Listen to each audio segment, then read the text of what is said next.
വൻ പേരുകൾ ഒരുമിക്കുകയാണ് ഈ സിനിമയിൽ. ലോക സിനിമയ്ക്ക് ഒരുപിടി മികച്ച ചിത്രങ്ങൾ സമ്മാനിച്ച സംവിധായകനാണ് Paul Thomas Anderson.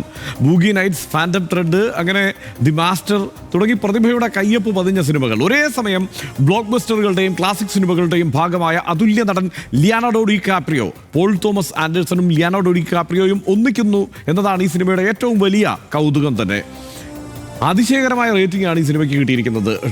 Rotten tomatoes സിനിമയ്ക്ക് നൽകിയ റേറ്റിംഗ് 98 ആണ്. 2020 ശേഷം ഏതാനും സിനിമകൾക്ക് മാത്രമേ 95 മുകളിൽ റേറ്റിംഗ് നൽകിയിട്ടുള്ളൂ. പ്രമുഖ മാധ്യമ സ്ഥാപനങ്ങളുടെ റേറ്റിംഗിലും അഭൂതപൂർവമായ സ്കോറിംഗ് ആണ്. 5 നൽകിയവയുണ്ട്. Guardian, BBC, Telegraph, Radio Times, i paper ഇവരൊക്കെ 5 കൊടുത്തിരിക്കുകയാണ്. ഇതിനു മുമ്പ് ഇത്ര നിരൂപക പ്രശംസയോടെ വന്ന സിനിമ പാരസൈറ്റ് ആയിരുന്നു. ബോങ് ജൂൺ ഹോ സംവിധാനം ചെയ്ത പാരസൈറ്റ് 4 ഓസ്കർ പുരസ്കാരങ്ങളും അന്ന് വാരിക്കൂട്ടിയിരുന്നു. ഹോളിവുഡിലെ ഏറ്റവും ഉയർന്ന പ്രതിഫലം വാങ്ങുന്ന നടന്മാരിൽ ഒരാളാണ് Leonardo DiCaprio. Romper room, parenthood തുടങ്ങിയ ടെലിവിഷൻ പരമ്പരകളിൽ ചെറിയ വേഷങ്ങളിലാണ് ലിയാനാർഡോ ഡികാപ്രിയോ തുടങ്ങിയത്. ലാസെ ഓൾസ്ട്രോമിൻ്റെ വാട്ട്സ് ഈറ്റിംഗ് ഗിൽബർട്ട് ഗ്രേപ്പിൽ ആദ്യ ശ്രദ്ധേയ വേഷം. ജോണി ഡെപ്പ് അവതരിപ്പിച്ച കഥാപാത്രത്തിൻ്റെ ബുദ്ധിമാന്ദ്യമുള്ള സഹോദരനായിട്ടാണ് തിളങ്ങിയത്.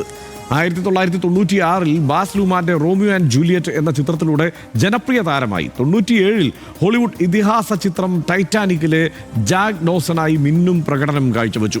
2004 പുറത്തിറങ്ങിയ മാർട്ടിൻ സ്കോർസെസിയുടെ അതിലൂടെ ഗോൾഡൻ ഗ്ലോബ് കിട്ടി.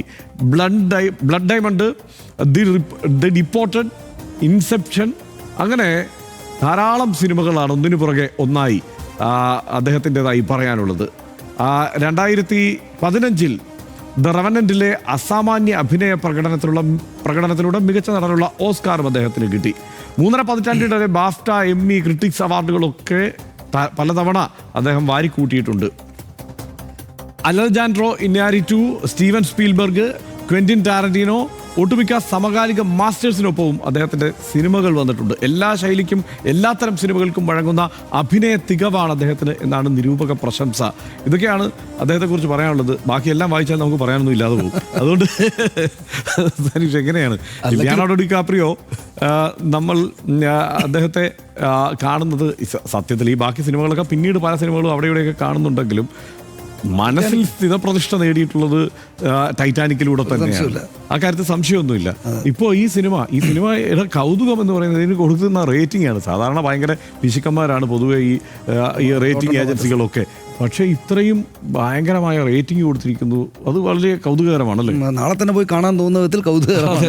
ഇതിനകത്ത് സിനിമയെ പറ്റി നമുക്കൊന്നും അധികം പറയാനില്ല, പക്ഷെ കണ്ടാലേ അറിയും. ഞാൻ അവിടെ വായിച്ചിട്ടുണ്ട് ഇങ്ങനെ പടം വരുന്നു എന്നുള്ള വലിയ അനൗൺസ്മെൻ്റ് ഒക്കെ ആയിരുന്നു.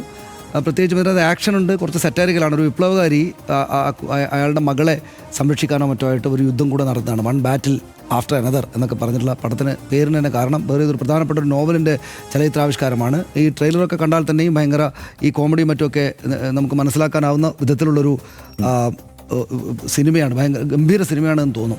പക്ഷേ ഇതിനകത്ത് ഈ പോൾ ആൻഡേഴ്സൺ എന്നൊക്കെ പറയുന്നത് വലിയ ഡയറക്ടറാണ്. പക്ഷേ എനിക്ക് അങ്ങനെയൊന്നും അറിയില്ല, ഞാൻ ഈ പടമൊന്നും കണ്ടിട്ടില്ല. പക്ഷേ നമ്മുടെ കാര്യം എന്താ ഇതിനകത്ത്? Leonardo DiCaprio.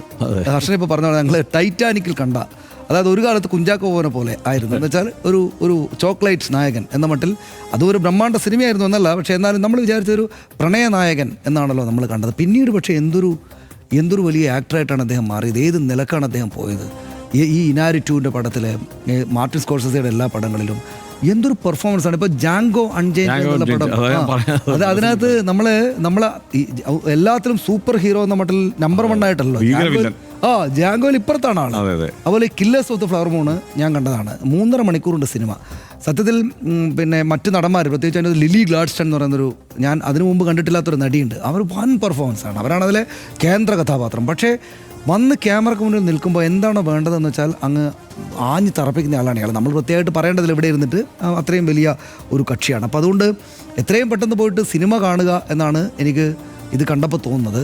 ഈ യഥാർത്ഥത്തിൽ സിനിമയുടെ കഥയോ സിനിമാ സംവിധായകനോ കൂടെയുള്ള ആളുകളോ എന്നതിനേക്കാൾ കൂടുതൽ ഇദ്ദേഹം എന്താണ് ചെയ്തു വെച്ചിരിക്കുന്നതെന്ന് കാണലായിരിക്കും ഏറ്റവും കൗതുകം. പിന്നെ കാപ്രിയെക്കുറിച്ച് പറഞ്ഞാൽ അദ്ദേഹം ഇതിന് സിനിമയ്ക്ക് പുറത്തുള്ള ഇടപെടലുകൾ കൂടെ വളരെ സവിശേഷതയാർന്നതാണ്. പെട്ടെന്ന് ഈ സിനിമയിൽ അഭിനയിച്ച് വലിയ സ്റ്റാർഡ് എത്തിയതിനു ശേഷവും ഈ ക്ലൈമറ്റ് ചേഞ്ച് പോലുള്ള കാര്യങ്ങളിലും മറ്റു കാര്യങ്ങളിലുമൊക്കെ സജീവമായിട്ട് സാമൂഹ്യ മധ്യത്തിൽ ഇടപെടുകയും ചെയ്യുന്ന ഒരാൾ കൂടിയാണല്ലോ എന്ന സന്തോഷമുണ്ട് അല്ലേ? അതെ, തീർച്ചയായിട്ടും. അതിൽ എനിക്കിതിനകത്ത് ഈ സിനിമയെക്കുറിച്ചുള്ള വിശേഷണമുണ്ടല്ലോ, അതായത് action, thriller, comedy, drama cinema എന്നുള്ളത്, അതായത് എല്ലാ ചേരുവയിലുമുള്ള ഒരു സിനിമ എന്നുള്ളത് അത് തന്നെയാണ് അതിൻ്റെ ഏറ്റവും വലിയ കൗതുകം.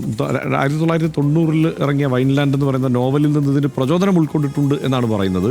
മാത്രമല്ല പക്ഷേ അതിൻ്റെ കഥയെക്കുറിച്ച് ഇതുവരെ കേൾക്കുമ്പോൾ ഇതെല്ലായിടത്തും കാണുന്ന, പ്രത്യേകിച്ച് അത് ഒരു തമിഴ് സിനിമയുടെ കഥയാണോ എന്ന് നമ്മൾക്ക് സംശയം തോന്നുന്ന തരത്തിലുള്ള ഒരു സംഗതി. അതായത് ഒരു രാഷ്ട്രീയ കക്ഷിയുടെ എന്തോ സ്ഫോടന വിദഗ്ധനാണ് ഇദ്ദേഹം. ഈ ലിയോനാർഡോ ഡികാപ്രിയോയുടെ ക്യാരക്ടർ അങ്ങനെയുള്ളതാണ്. മകളെ രക്ഷിക്കാൻ വേണ്ടിയിട്ട് ആ പഴയ ശത്രുക്കൾ തേടി വരുമ്പോൾ മകളെ രക്ഷിക്കാൻ വേണ്ടിയിട്ട് ഇറങ്ങിത്തിരിക്കുന്നയാൾ, ആ പഴയ കൂട്ടാളികളെല്ലാം കൂട്ടിയിരിക്കുന്നത് ഇത് വിക്രത്തിന്റെ കഥയാണോ എന്നൊക്കെ നമുക്ക് സംശയം തോന്നുന്ന തരത്തിലാണ് അത് വരിക.